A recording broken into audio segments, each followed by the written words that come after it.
Hey, and welcome.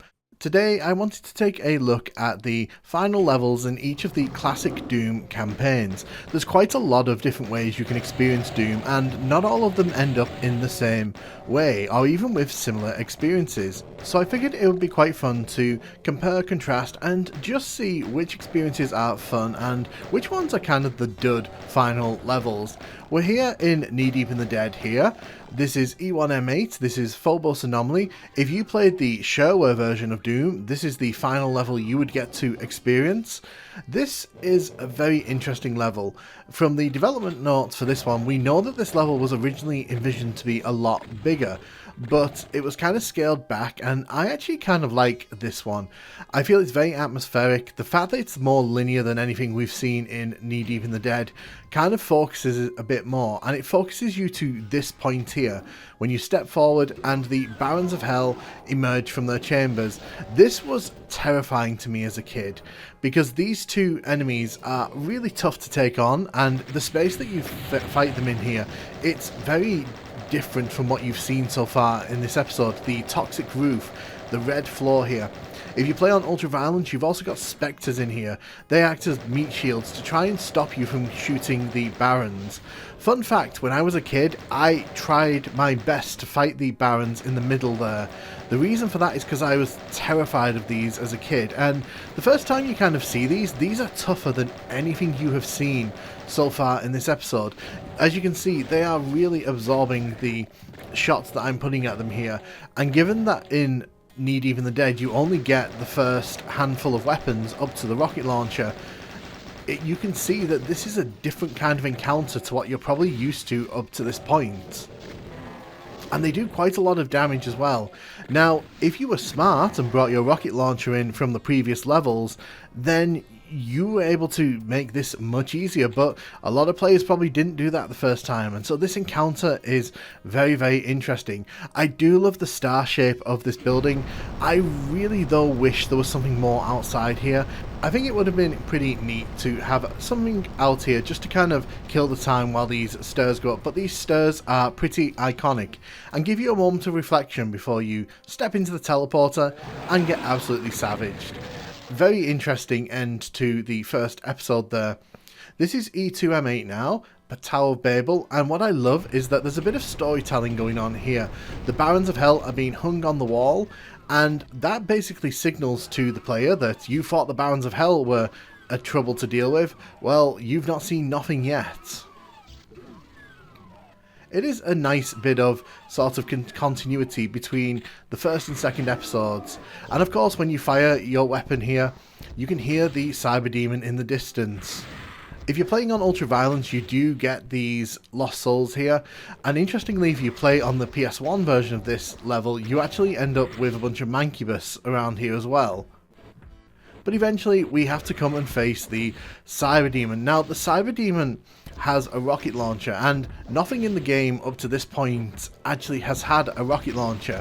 So seeing an enemy with a weapon that causes such devastation was such a shock the first time I saw this. It was terrifying, and back in the day there were guides on how to try and beat this in magazines. It was a conversation topic on how can you get through this Cyber Demon encounter in the easiest way. What I like about this level is that it's kind of a contrast to the previous level. Once you've kind of made it outside here, you're given plenty of space to run around. This is definitely more of an arena type final level, and it's all centered around this encounter here. This Cyber Demon is going to chase you, and he's going to make your life a misery unless you actually get rid of it as quickly as possible. The best way to deal with that is just to strafe, and yeah, the Cyber Demon encounter is pretty iconic for me. And now we're going to dive into E3M8. This is Dis, and for my money, this is definitely one of the weaker boss levels. And the problem with this one for me is that whereas Tower of Babel had a lot of places where you could duck and dive and you could kind of fight the Cyber Demon on your terms, in this one it's just a big empty arena with a big pillar in the middle that you can kind of walk around. The only good thing here is that there's some enemies on the higher difficulties that we can use to sort of distract the Spider Mastermind there. I am not a huge fan of this level, and I think part of my problem with this is because the Spider Mastermind just kind of feels underutilized here. The Spider Mastermind was the final boss of the original Doom game. You have to kind of remember that when seeing this. This was the final challenge for players, but the problem is, by this point, if you've been carrying your weapons over from each level, it's very likely you have a BFG, and you can take out the Spider Mastermind with one shot of that if you're really careful. As you can see, I'm pistol starting here, but that doesn't mean that, you know, we're going to have too much difficulty here. All we really need to do is stay out of the chain gun range and make sure that it's not able to shoot us. But for my money, this is a very underwhelming experience. I will always say that this is probably one of my least favourite final levels in any classic Doom game, and it's a real shame because this was the final level that people would have experienced until Thy Flesh Consumed released in 1995, or unless people went and bought Doom 2 when that came out. So this is a very sour note for me. But luckily, Thy Flesh Consumed did come out with the Ultimate Doom in 1995. It became a free expansion and a 4th episode. And what this level does very interestingly is it actually makes itself a full-on level. As you can see here, we're not just being thrown straight into a boss fight, but there's a lot of build in this one. Look at the enemy count here as you step outside. All of these enemies here are to act as a barrier between you and the boss. There's a lot of things we got to do to get to the boss as well, so there's a nice escalation in this one. I don't think any of the levels we've seen so far have really managed to capture that elevation that Phobos Anomaly did back in Knee Deep in the Dead. I'm not a fan of that though. I don't like it when keys are hidden behind less than obvious walls, and the red key being hidden there is pretty nasty in my opinion. There are some hidden Baron of Hell encounters here if you're going for all kills.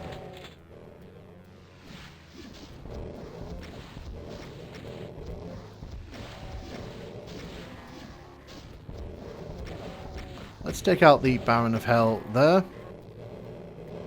We do need to grab the yellow key, but in order to go for the yellow key, we actually have to head through here. So there's a courtyard here with a bunch of enemies. You've got to be really careful because the enemies here can hide behind the trees and make themselves very difficult to find. Luckily, there is a plasma rifle over in the corner here if you are not bringing in weapons.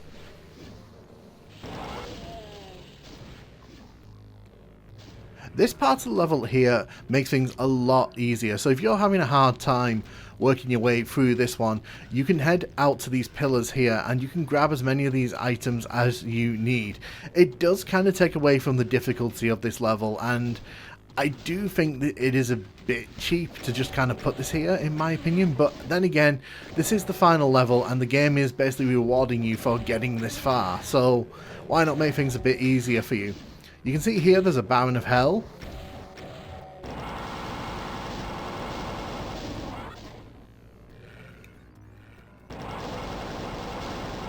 But I do have to give this level some credit on top of the previous levels, because this is the first level, I would argue, that really tries to be an actual level. It's got keys, it's got exploration, there are puzzles to sort of try and work out, so there are things to do in this level. Up to now, you've either been thrown into large arenas with big boss enemies, or you've basically been given a very small level that before you actually get to the boss encounter. Here are the two Barons. I kind of like this encounter here because this kind of mirrors the end of Knee Deep in the Dead. One thing I wish this level did have was a Cyber Demon encounter, because it would have been really nice for this level to kind of bring in all the previous bosses and kind of have like a mini boss rush going on. So there were the two Barons. Could have put a Cyber Demon in the lava when we go back to the area with the red and yellow doors. Like, you could have put a Cyber Demon in the lava here. Probably would have made it kind of challenging, but then this is the final level of the final episode, so by this point a player should be able to handle that. But I'm just throwing out suggestions for improvements in my opinion. We'll get rid of the Baron there. There's a lot of Barons on this level, and we're still going to see more as we head into this next area here.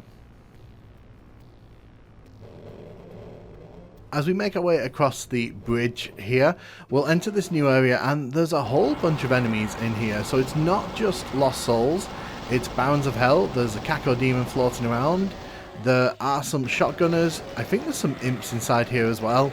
Yes, there are imps. So you've pretty much got a lot of the enemies from Ultimate Doom in this final area here. There's also a ton of ammo for the weapons. Oh, that Baron needs to go right now.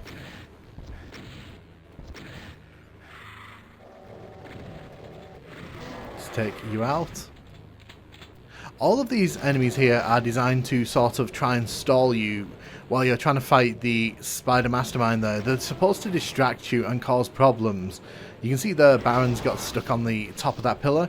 There is a BFG somewhere around here. I'm going to see if I can grab it.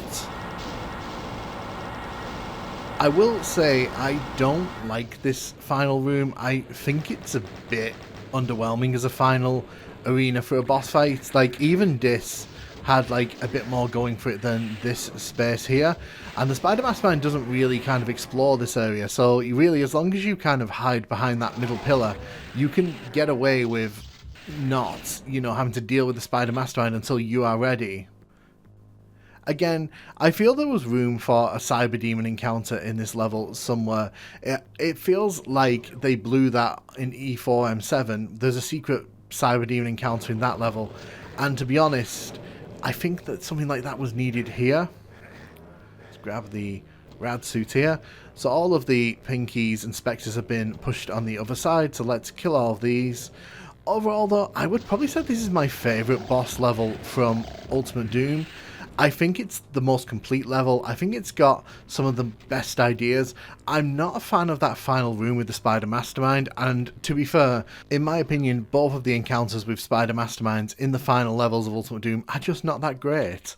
Speaking of not great, here we are in Icon of Sin. This is the end of Doom 2. So, I have a lot of problems with this level, and the reason I have a problem with this level is because, in my opinion, a final boss fight should challenge the player on what they've learned throughout the game. And with Doom, that is maneuverability, that is shooting enemies. One of the problems with Icon of Sin is that you've got to hit that switch up top, and then you've got to ride that platform that's rising there up and down until you can shoot a rocket into Icon of Sin's brain. My problem with this, very simply, is that the gamer has not been tested on this throughout Doom 2 at all. So in this final level, you're being tested on something that, to be honest, the player hasn't really experienced. And you've got to do this against a backdrop of enemies that are spawning in behind you. And the spawning enemies is really cool in itself, don't get me wrong, because as you saw there, they kind of distract you. And they do a really good job of it. There's a lot of hazards in this level. I've never really liked Icon of Sin levels. I find them a bit bland, to be honest, and even the better ones that you can kind of find in some of the custom WODs, they're not really that great. They just kind of, they do the best they can with a pretty weak sort of idea. Although you can see there we've got an Archvile running around, which I definitely don't want that. So the Archvile can actually pull us off the top of that platform, which is why I'm taking a second here to kill this thing.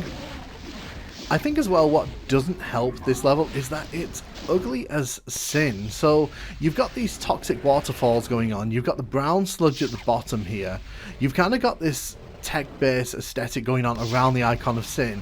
You can also see that part of the Icon of Sin's left ear is not actually aligned properly, so it just is a weird space. This, it feels like what would have been better suited is just creating a new boss enemy.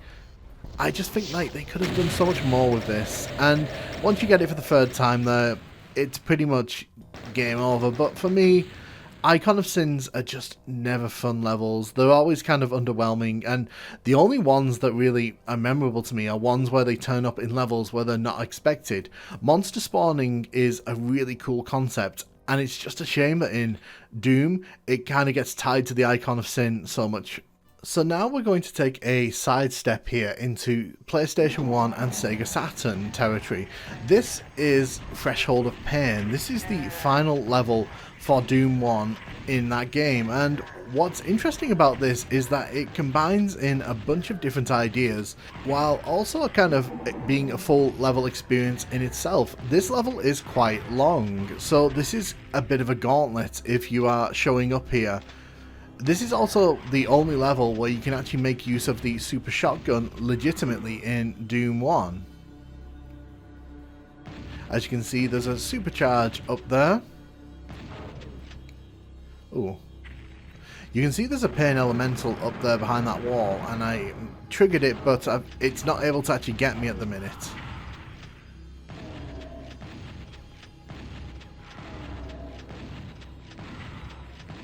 Excellent. I'm actually playing this on real PlayStation 1 hardware, so what you're seeing here is what you would experience on console, and that's one of the reasons why I've chosen to keep my weapons from the rest of this run. But we are playing on the ultra violence difficulty here, and already you can kind of see that there's a lot going on in these opening rooms. Now, you can also see that this is not a very tall room. This is one thing that PlayStation 1 exclusive levels sort of have in common with each other. Some of the rooms, when they're larger, tend to be very flat like this to save on memory and to sort of help performance.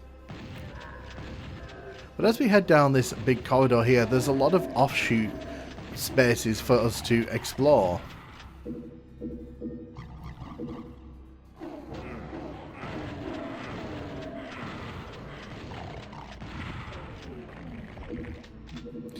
One of the things with this level as well is that you will want to make sure you know where all the ammo is, because there's a lot of encounters like this, for example, where you'll turn corners and you'll just get ambushed from both sides. There's a bunch of Hell Knights on the wall up there. I didn't think the BFG was going to be super effective up there.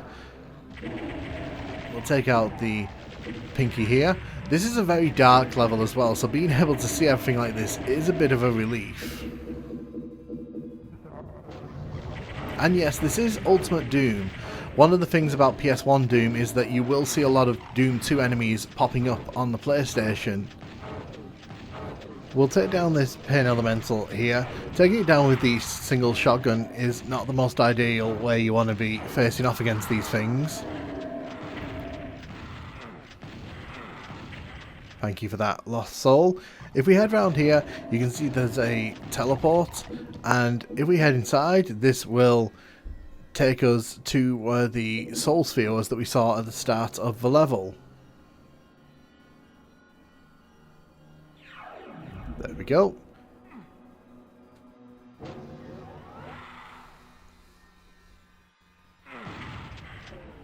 We'll take out that Lost Soul, grab the ammo from here, and then we'll head down this way.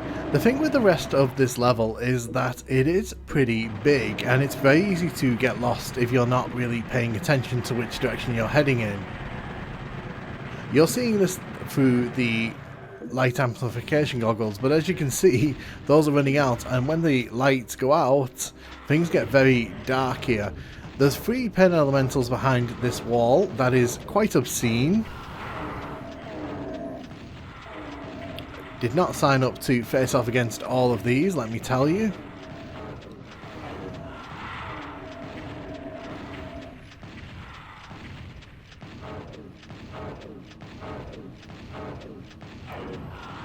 We'll take out all of these guys here.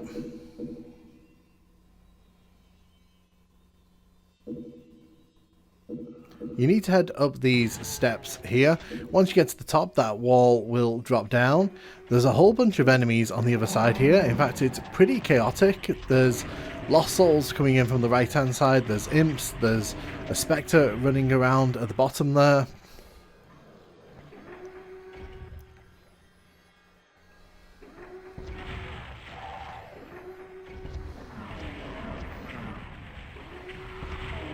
That was once again a terrible use of the rocket launcher.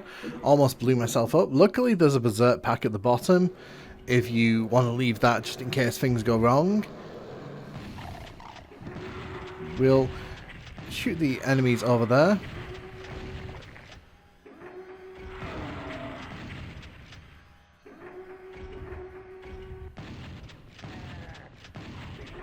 As you can see at the top of this room, there's actually 2 Hell Knights on the platform there. We want to take care of those as quickly as we can. Did not want to use the rocket launcher there because that would have taken me back to the start of a level.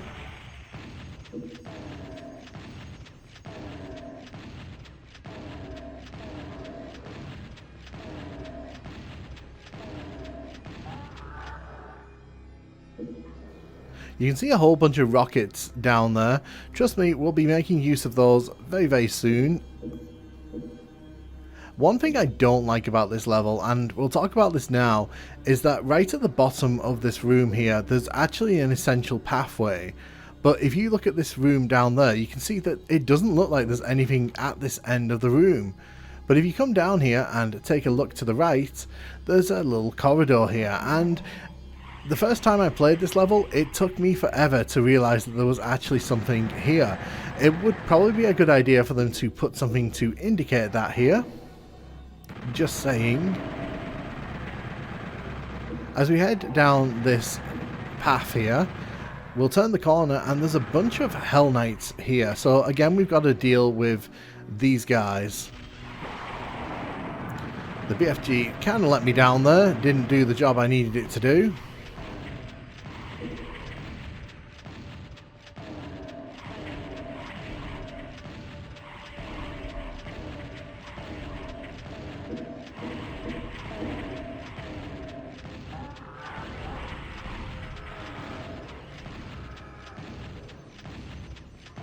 We'll take out this final Hell Knight here.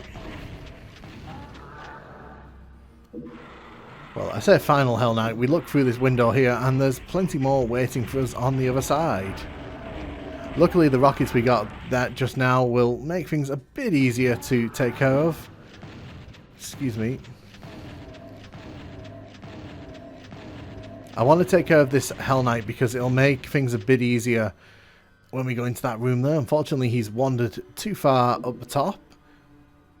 Make sure you grab the red key from that area and head all the way down here. The red door we haven't seen yet. It's actually over there. Please ignore that. Unfortunately, I had to stop the recording for a second.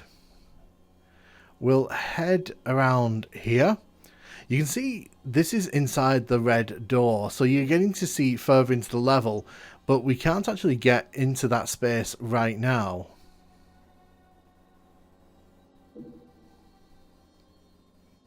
In order to get back up top where we need to be, you actually have to come back around this way.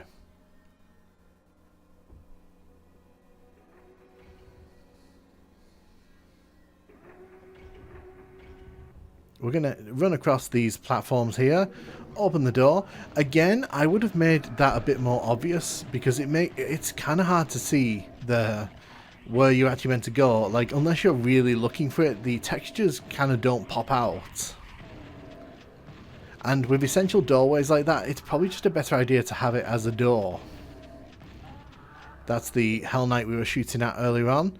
If you head up to the top of these steps here, there's a bunch of weapons and ammo up here. We'll open the red door.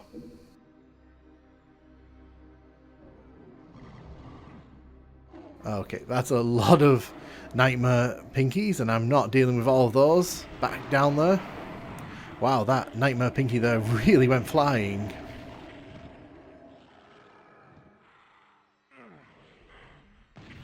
Lost Souls are such a pain. They get in my face whenever rocket launches, so I can't even try to get rid of them. Oh, please stop.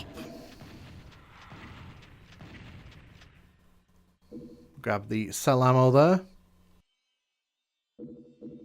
Now that we've cleared out all of these enemies, we can kind of explore this space here. There's a little bit of a labyrinth here, probably one of the most unremarkable parts of this level. The blue door is actually hidden deep in this area, so if you get the blue key in a minute and you have no idea what you're meant to do, that's where you're meant to go. It's also a good spot for these enemies to kind of crawl around in. As we head outside here, we have to head up to this very curious structure with the rocket launcher and the rockets in it. Now, we all know that Doom doesn't give you weapons and ammo like this unless it's about to do something very nasty. And the very nasty thing that this level is about to do, in my opinion, is slightly underwhelming. Only slightly. But I feel like they could have done a bit more with this encounter here. You have to run inside here and grab the supercharge, but once you're in here, you're in that long room we saw with all the box of rockets. As we kind of step through here though, you can see a bunch of pillars have just dropped down, and there's a bunch of Hell Knights at the bottom of this room. Now here's the thing, this could have been a great encounter, super memorable, but in my opinion, Hell Knights was not the choice of enemies here.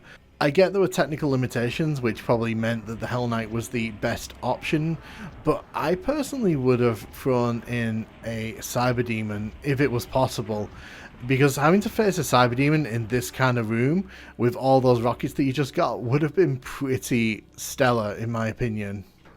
As it stands though, it's a pretty underwhelming fight in what could be a very exciting room, so it kind of let itself down in my opinion. But you can grab the blue key here, and we end up coming down this corridor. Now, the thing is, we could have come to this area earlier on, but I was rather silly and forgot to do that.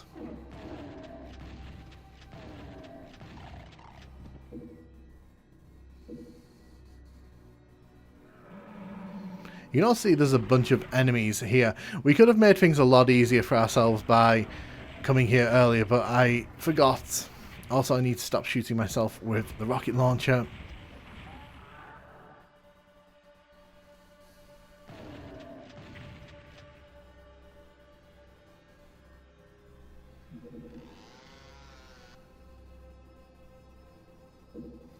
If we head around here, you can see this leads us back to the area with the red door. We just have to run across those platforms we saw earlier on. You can see this is a very winding and meandering level, and I feel it works to this level's strengths. It does do a good job of masking some of the weaker moments. It does have that grand epic feel to it, which I feel final levels should have. And it's definitely a fully fledged level. You definitely cannot say this is skimping on the level here. When you open up the blue door here, and you hit the switch behind it, you can see that this teleport opens up here. And this is probably one of the more unique areas in PS1 Doom. You can see that we've come onto this field here with a bunch of Hell Knights at the top of it, and also a bunch of Pain Elementals who are all spawning in back down there. Now, here's the thing, if you want to fight them all, you can, but if you're like me and you actually want to survive to the end, just run to the exit there. But yes, that final encounter is pretty nasty. If you get to that room and you're not expecting to run to the top of the area, you can get overwhelmed very quickly by those Pain Elementals. It's quite unique in the sense that it feels like a final battlefield, and it's very well implemented, even if there I had to make the decision to run because I was about to get overwhelmed. It's a very solid level in my opinion, and it does a very decent job of wrapping up Ultimate Doom on the PlayStation 1. So we're going to go from that level there to this one. Now, at first glance, this looks like it's going to be another Icon of Sin level, but no, it's not going to be that at all. We head into the teleporter here, and we are greeted by this very, very large room. This is probably one of the largest spaces in any of the PS1 Doom levels.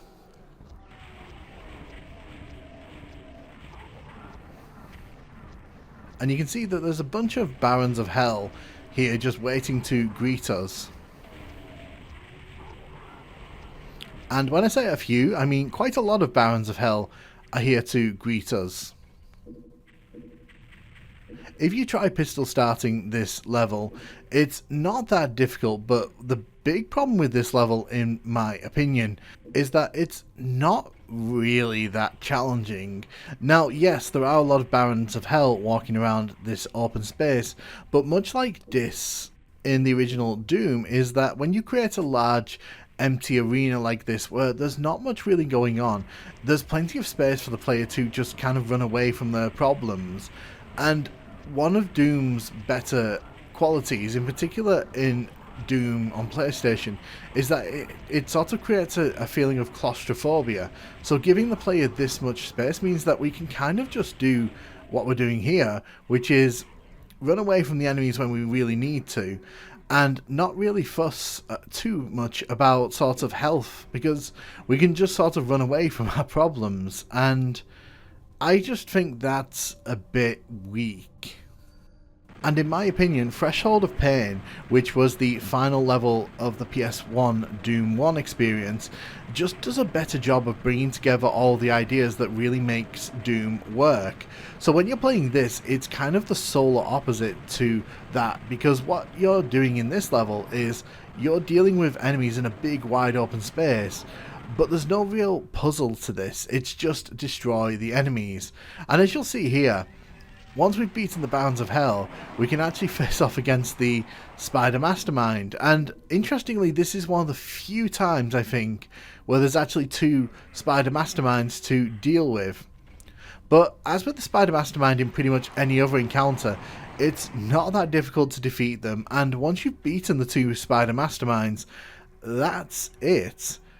You would expect the game to end there, but the game actually wants you to walk into a teleporter to kind of end things.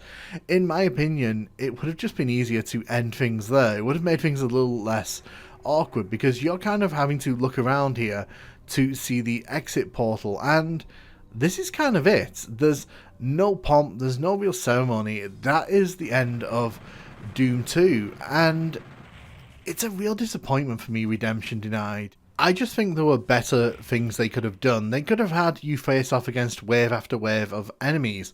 They could have done what they did with Threshold of Pain and just make a fully formed level. Heck, they could have even just gone down the route of making this a proper level and giving the player something to really get their teeth into. But as it turns out, the Spider Mastermind is just not a great final boss, in my opinion, and especially when the player already has a BFG, which they usually do when they encounter these Spider Masterminds. But for my money and my personal thoughts on it, putting Spider Masterminds in wide open spaces is just not a good encounter. It's very, very meh to me. So what we're going to do now, we're going to dive into TNT's Last Call. Now, the interesting thing here is that you've got to use those candles and the order that they're in to actually solve this puzzle at the start. So basically, this puzzle at the start here is you've got to run across the top of these pillars, and if you step on the wrong one, you get instantly telefragged, which means that you've kind of got to do a bit of trial and error to get through this one. You've got to follow the order of the colours of the candles in the first room, but the game doesn't really tell you that, so your first run through of this is very likely you going to be getting telefragged constantly, and I'm not sure if that's a good or bad thing. One room I do like, however, is this one here. When you defeat the Arachnotron there, you can pick up all these items. Once you hit this switch though, a bunch of enemies will sort of appear on the pillars there behind us, and it turns that room into such a hostile space. If you want to stay here and fight them all, you can. There really is no reason though to do that, because you'll be heading towards the level's end anyway.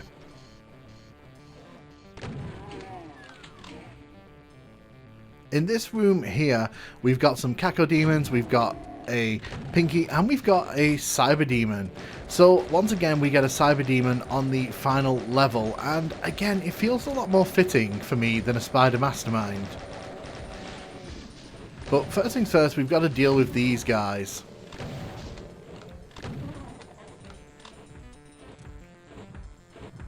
You can see here the Cyber Demon is actually up top. Now the thing is, if you can keep him to the sides here, he won't be able to actually shoot us, which gives us a massive advantage here in this space.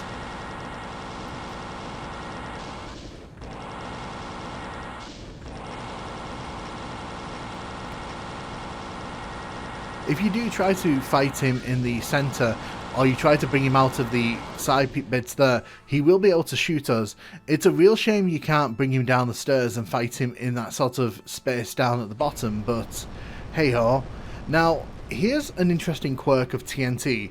The way that these steps form can actually break if you're not playing on the right compatibility settings.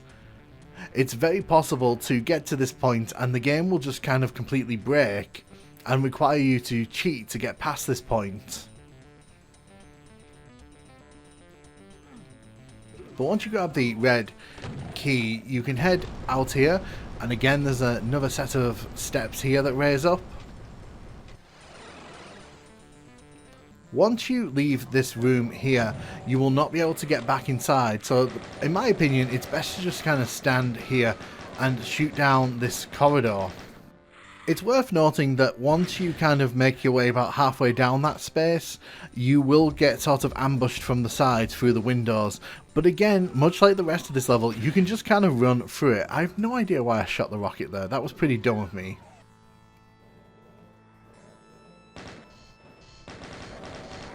You can see that lost soul is now trapped behind that door.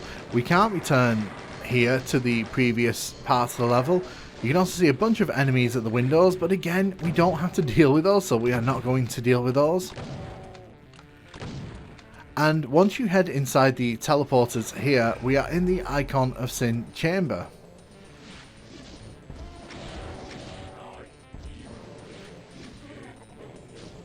So the gimmick of this one is that you've got to hit that switch there to raise the steps to get to the top part there at the top, where those two Barons of Hell are. But here's the catch: you don't actually have to stand at the top to get the Icon of Sin here. You actually need to stand one step down, which is a nice little inversion, but it's also a bit mean because the game once again does not really indicate this to you. So you kind of got to step yourself carefully here and hope you can get a shot off like this. Nice. So last call for me is better than Icon of Sin simply by having more of a level and having more flavour to it. I do think the puzzle at the starter level with the telefragging is very, very hit and miss. I do think it's a bit much to ask the player to understand and interpret what the order of those candles actually means. The rest of this level is pretty unremarkable in my opinion. It's pretty linear, there's not much exploration going on, and a lot of the encounters, as you saw in this, you can literally just run right through. They can be tough if you stick around and want to take them down, but in my opinion it's just not worth the hassle. You may as well just run to the end of the level and finish it. But Last Call, in my opinion, is a better interpretation of an Icon of Sin level than what Doom 2 offered. And speaking of interpreting Icon of Sin levels, this is Plutonia's interpretation. This one, in my opinion, is a bit lacking. Instead of going down the TNT route of giving a full level, you basically get a very small build towards Icon of Sin, and then the encounter itself is fine, because I think that the enemies that are in the chamber already make things a lot more difficult. I also kind of love the aesthetics on this one. This is probably the prettiest of the Icon of Sin levels that we've seen so far, although to be fair, the bar is not particularly high on that one. As we step out into this area, you can see that the walls start coming down, and that kind of exposes the true difficulty of this level. There's a load of enemies that, you know, are taking shots at us, so it's best to get rid of the enemies that are distracting us the most. The Arachnotrons and the Bony Boys, in my opinion, are the ones you really want to be shooting at. I do love that they put a Cyber Demon here, because it does feel like a natural progression of everything we've seen so far. You also want to hit both of these switches, because you will want to be shooting your rocket into his head again. I want to see if I can hit that Mancubus there.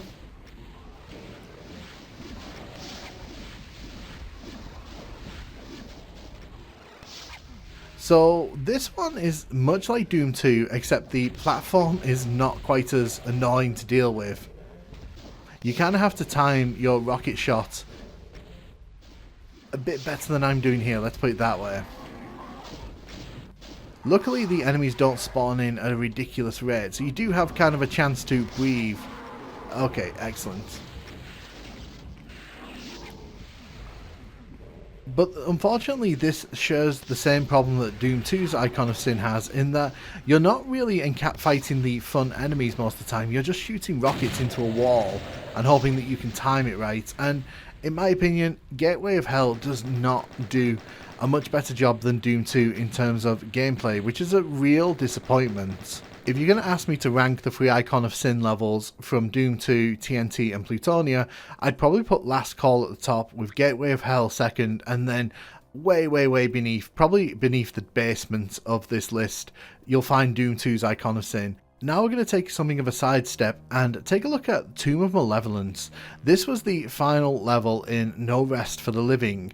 No Rest for the Living has a very high bar of quality in my opinion. This level is not quite at that level when viewed from that perspective, but in terms of a final level and comparing it to what we've seen so far, the bar is not the highest. So this only has to be a decent level to be above most of what we've seen so far. This one kind of tries to go for the Shores of Hell vibe by giving you a cyber demon encounter, but what makes it interesting is that rather than fighting at the top of a tower, we're basically fighting in a basement with a bunch of pillars. There's a bunch of imps here. The reason this is here is to wake up the cyber demon, because once the cyber demon's awake, it will start chasing you through all of the columns and down all these rows. And I will be honest with you, fighting a cyber demon in a very enclosed space like this, where he can pop out of any of these corners, is quite terrifying, especially the first time you get here. Once you realise though that you can hit these switches and open up the arena a bit more, some of that mysteriousness kind of goes out the window. But this only serves to prove what I said earlier, that sometimes having smaller, more focused levels is much better than giving the player massive arenas where next to nothing happens. I bet you didn't even see that cyber demon walking up on us there. You can choose to fight him, but in my opinion, it's best to sort of get the arena open because it gives you more room to wander around. You can also completely skip the fight with him. If you hit the switch on the back wall, the steps will raise. The only problem with that is that it takes so long for that to happen. The cyber demon will probably be on top of you before you have a chance to get up the steps, so you really have to want that if you really want to do that.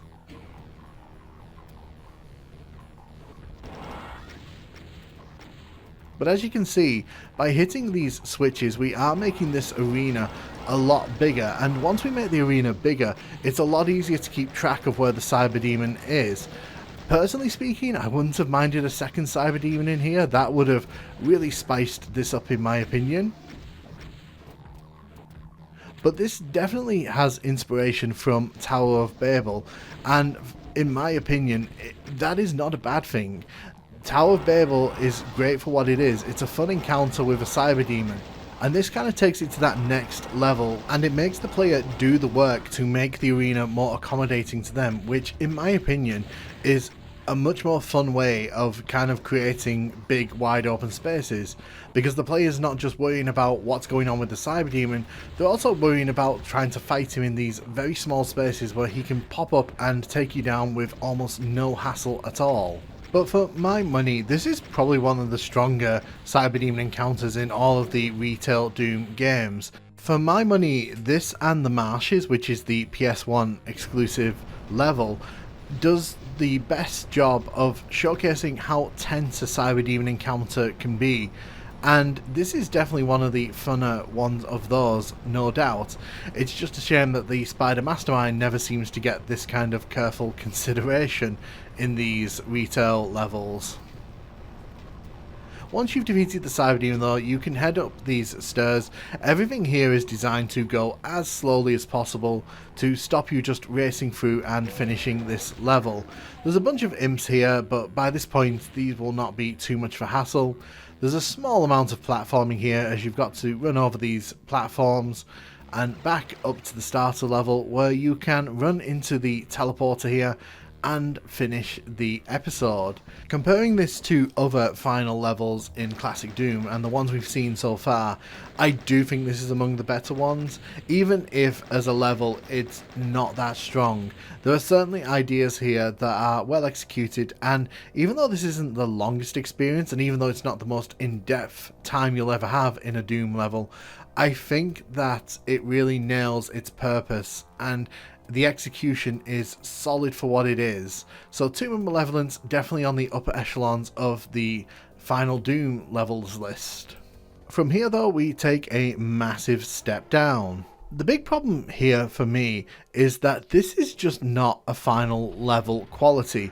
There's a lot of Barons of Hell here, which is why I suspect this may have been thrown into this position, but for Jaguar players or players of any of the 90s console versions who ended up at this level, I just feel bad for them because this is not a solid experience.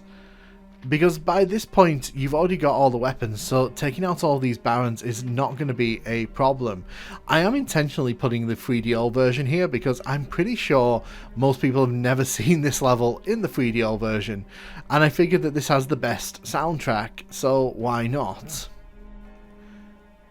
But it's clear that this level was thrown in here because of its high enemy count, and I just think that it's such a lackluster end to Doom. It doesn't do anything interesting.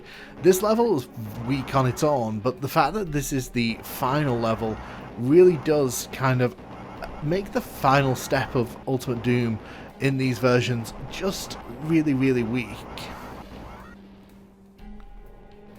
And as you can see, they've also made the texture work in here a bit blander, so you don't even sort of get like the cool rock aesthetic. They haven't made this area here any more easier to spot either, so a lot of players may kill all the enemies and then they'll wonder where the hell they're meant to go, because there's nothing to really indicate that there's actually an area here at the end with all of these keys. Honestly, it baffles me that this was used as a final level in anything, and for me it is definitely probably the weakest of all of these. It's now time to dive into the Nintendo 64 version of Doom. This is the Absolution, and it serves as the final official level in Doom 64's campaign. You can see that it's taken a lot of inspiration from Doom 2 here, giving you all of these weapons as you're about to head into the arena. What is curious here is that once we sort of step too far out here, this whole section gets closed off permanently. So I'm going to grab the invulnerability here, and we're just going to get going. If you've gone to all the secret levels and got the demon keys, you can actually stop these monster spawners in their tracks. If you haven't, however, or if you've just skipped here because, you know, that's what you do, you have to deal with all of these monsters spawning in. So you kind of get that Doom 2 experience here with the monster spawners, but it's not really the same. It's not really randomized. The enemies are always the same. You just kind of have to fight them before they get too far into this arena, because once they get into the arena, they become a bit of a pain. The overall aim here though is to survive these waves of enemies, and once we've done that, you'll see the surprise that I guess that waits for the player at the end of this. I have to admit, I do kind of like this. The enemies are pretty ruthless when they come in on the higher difficulties, and if you haven't taken the time to find the secrets in this game to make this easier, this is kind of punishing you for making it this far. Which is an interesting concept because no other Doom actually goes out of its way to do that. I also kind of like that this arena isn't too big. It's big enough that everything can sort of comfortably exist in here, but there's not so much room that you can kind of run to the other side and enemies will take forever to get to you. Even if I went and stood on the far side where the entrance to this area was, the enemies will be pretty much on top of me within about 10 seconds. I also kind of like that the central column there is ominously just kind of sat there waiting for us to do what we're doing here. If you know what's about to happen, you know. But as you can see, once we've got rid of all the enemies here, you would think that this is cause for celebration, but unfortunately not in Doom 64. Doom 64 really likes messing around with the player. Once you've cleared all those enemies, you get to fight the Mother Demon that has the Revenant's rockets and also has that flame weapon you can see there. She'll try and bounce you in the air if she can. You really have to get in her face quickly because if you're not careful, she will actually shred you with the Revenant rockets. And there are a ton of threads of people getting to the Absolution and not having any idea how to beat her because she is pretty merciless. So in my opinion, just get in her face and fight her. Overall, the Absolution does what it needs to do. It gets points for introducing a new custom enemy, but it's also a bit easy once you know what you're doing, or if you've got the fully charged up Unmaker. Again though, we're going to look at the lost levels for Doom 64 here. The opening pretty much hands you everything you could want, and that is not a bad thing because this level has the Mother Demon on it, but it also has a bunch of other enemies for us to deal with. This is more of a complete level, and in my opinion, it's a slightly stronger level up until about the final minute. As you can see here, we have got all kinds of enemies here trying to take us out. And it's not just one enemy type either, there's a whole heap of enemies, including cyber demons. We've got pain elementals, we've got lost souls. This is pretty ruthless. You'll want to take out as many of these enemies as quickly as you can with that invulnerability, because if you try taking on too much in this level, you are going to be turned into bloody paste on the floor. What I kind of like about this level as well is that there's a lot of hiding spots for the player, so if things do start to get too much, you can sort of take yourself out of the action for a moment or two. You can't do it for too long because the enemies will sort of catch up to you. And as you can see, even if you try to sort of hide, there's enemies usually hidden where you're trying to hide. So this is a pretty nasty one. Once you've taken out that initial wave, things calm down pretty quickly.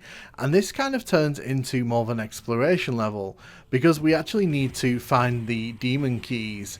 The demon keys in the lost levels for Doom 64 haven't really been used in the same way, so instead of getting them in secret levels, they're all there. So you can see there's one there flashing away. You do need to pick all of them up if you want to get access to the final boss, which of course you do because you're playing through Doom. The thing is though, you've got to try and hunt down where you need to go, and that requires you to do some exploration, and luckily there's plenty of spaces to explore in this one. That's one of the things I really like about this level, is that it caters to quite a lot of Doom's core gameplay mechanics and it gives you a chance to explore them. I think the biggest thing that this level gets right though is that it really throws a lot at the player, and it really does feel like a proper final experience. I'm not saying it's the best final level because, as I keep alluding to, the end of this level is a bit of a mess, and I kind of don't like the decision they get to, but we'll talk about that as it starts unfolding. Right now I'm just exploring, grabbing all these items, and just taking my time to show off this level a bit. When you head into this teleporter here, you can see that we've been moved across the map, and we're going to grab all these goodies here. You can see a cyber demon has now spawned outside, which is not good for our short-term health.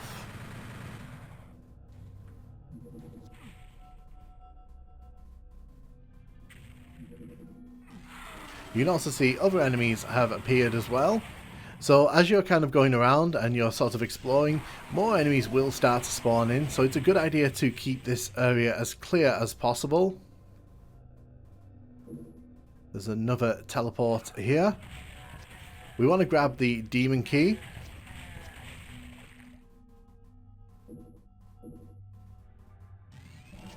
Again, there's another cyber demon spawned here. Oof, oof, oof, that nearly went very wrong there.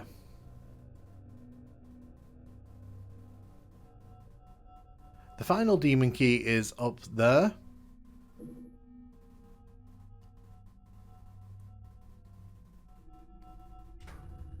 We can bring this down here. There's a bunch of ammo.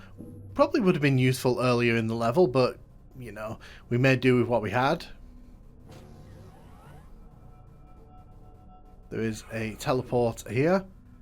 Bunch of cell ammo. The level is not scared to give you lots of things to fight off the enemies with. You just have to be willing to go looking for it. Just trying to remember how we get to that final demon key.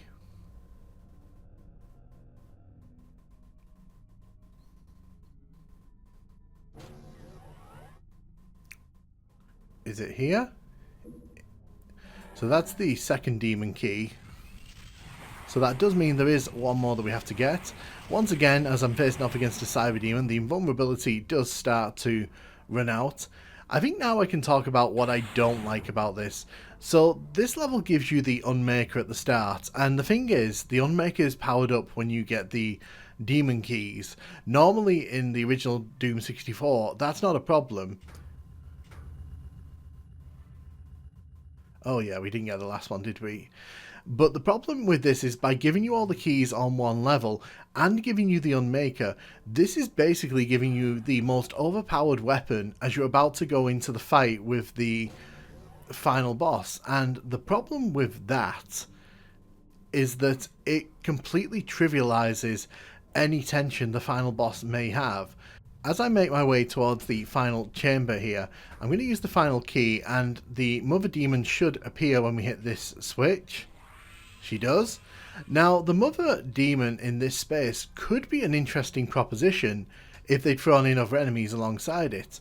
The problem is that because we've been given this weapon, we can basically stand all the way back here and completely decimate her without any problems here. And every player can do that. So the Unmaker is basically a guaranteed W, and I feel as a final encounter that is such rubbish in my opinion. Final Judgment is really let down by that decision there. It kind of robs Final Judgment of true greatness in my opinion, and it really does kind of undercut what this level was doing, because this level has been challenging, it's been fun to explore, and then it does that. There are a few final levels that I've not included in this video, but that's mainly for technical issues, and also because with Legacy of Rust, I haven't yet completed that on Ultra Violence difficulty, and I want to experience that in a more casual setting before talking about that and giving my thoughts on it in a video like this. But do let me know in the comments which final level in the classic Doom games is your favourite. Are you a fan of the Icon of Sin levels, and which version of the Icon of Sin is your favourite in these games? Do let me know in the comments, and thank you so much for watching.